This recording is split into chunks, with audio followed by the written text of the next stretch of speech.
Assalamualaikum warahmatullahi wabarakatuh. Namaku M. Zaidan Maulana. Saat ini aku berada di Lombok. Ya, sebuah pulau yang menjadi tempat kelahiranku. Pulau dengan sejuta keindahan alamnya. Saat ini aku bersekolah di SDN 3 Selong, Kabupaten Lombok Timur, Provinsi Nusa Tenggara Barat.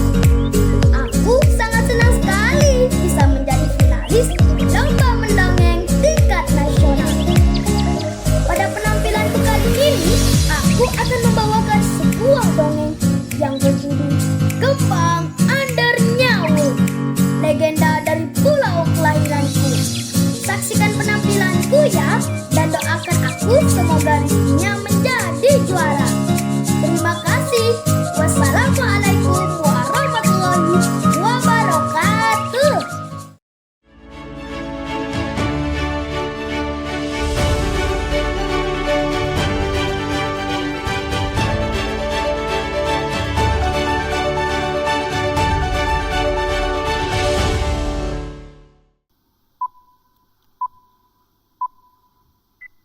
Yuk teman-teman, dengarkanlah ceritaku. Cerita ini legenda dari daerah Lombok. Pulau Lombok di tengah-tengah Indonesia.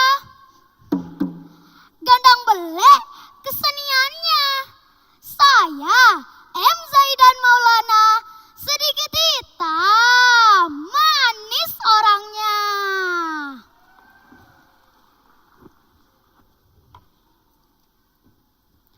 Assalamualaikum teman-teman dan dewan juri yang saya hormati.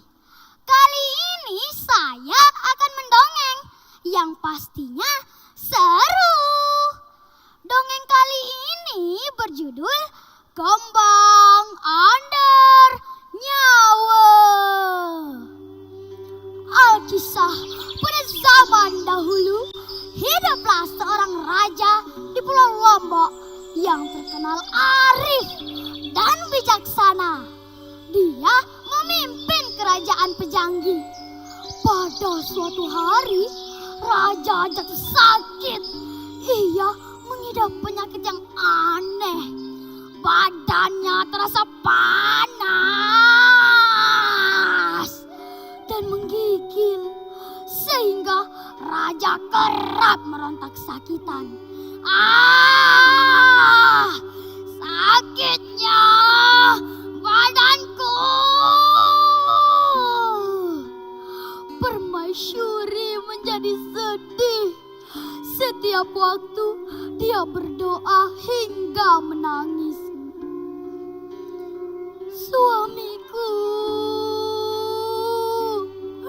apa yang terjadi denganmu?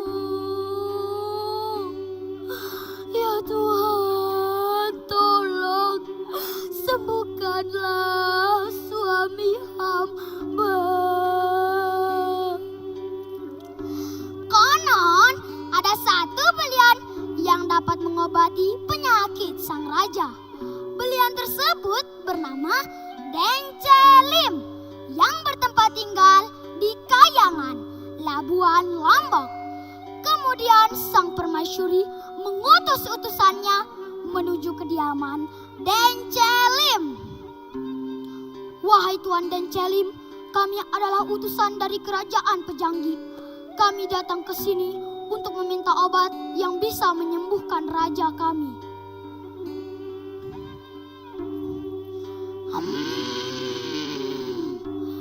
Penyakit raja ini karena kutukan Kijang Putih pada saat beliau berburu di hutan Tanjung Ringgit.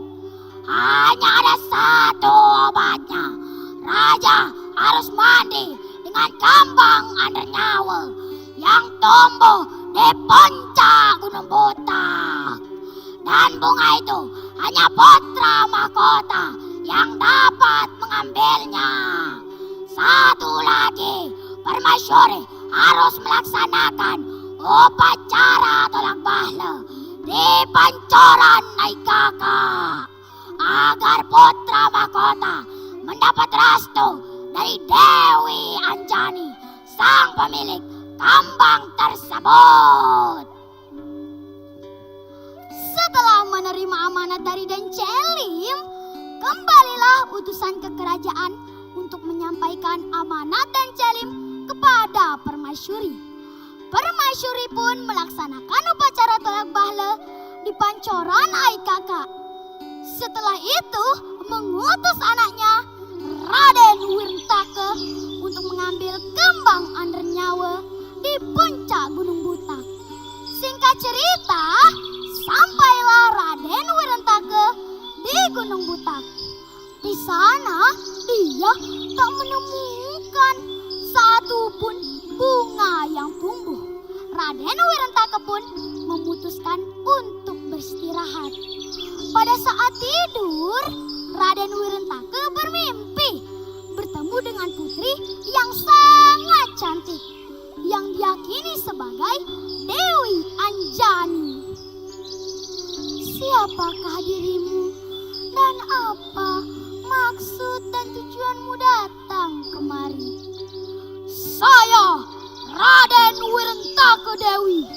Maksud dan tujuan saya datang kemari ingin mengambil kembang Andernyawa sebagai obat untuk ayah saya, Raja Pejanggi, yang sedang sakit parah karena terkena kutukan Kijang Putih.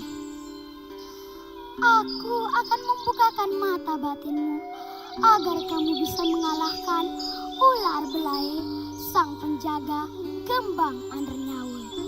Setelah bangun dari tidurnya, Raden Wirentake didatangi oleh ular yang sangat besar. Ular tersebut mengeluarkan suara desisan yang mengerikan. Pertempuran pun tak terelakkan.